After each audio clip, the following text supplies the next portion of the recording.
Hello बच्चों, let's see this question. So the question says, draw the streamlines around the spinning ball. So the key concept of this question is Magnus effect.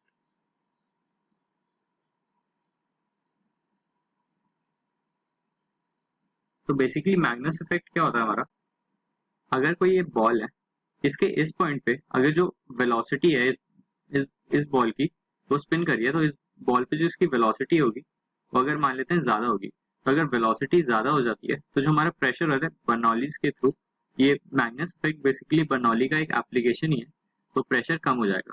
और अगर pressure यहाँ पर कम हो गया तो जो बॉल है, तो उसके जो कारण जो बॉल है हमारी वो ऊपर की तरफ शिफ्ट होगी, क्योंकि हाई प्रेशर से लो प्रेशर एयर जाएगी और जो हमारी बॉल है वो ऊपर की तरफ लिफ्ट होगी। इसी को हम मैग्नस इफेक्ट कह रहे हैं।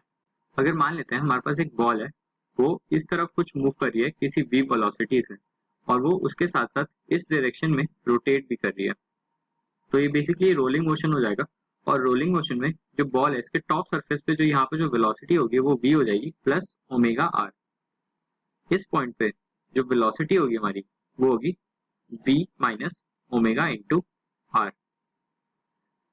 तो बेसिकली इस पॉइंट पे जो हमारी, अगर इसको हम थोड़ा नीचे लिख दें v प्लस ओमेगा आर, तो बेसिकली इस पॉइंट पे जो हमारी ये हो जाएंगी स्ट्रीमलाइंस हो जाएंगी, वो बहुत ज्यादा डेंस होगी।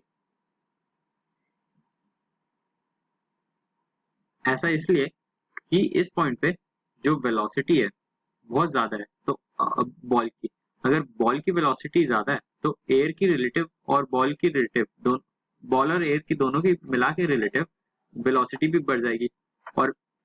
और बेसिकली स्ट्रीमलाइंस क्या करती हैं, बेसिकली मैग्नीट्यूड का रिप्रेजेंटेशन होती हैं। तो यहाँ पर मैग्नीट्यूड बहुत ज्यादा हो जाएगा और यहाँ पर जो नीचे की तरफ बॉल पे वेलोसिटी कम है, तो इसका जो नंबर ऑफ स्ट्रीमलाइंस होंगी वो भी बहुत कम हो जाएंगी।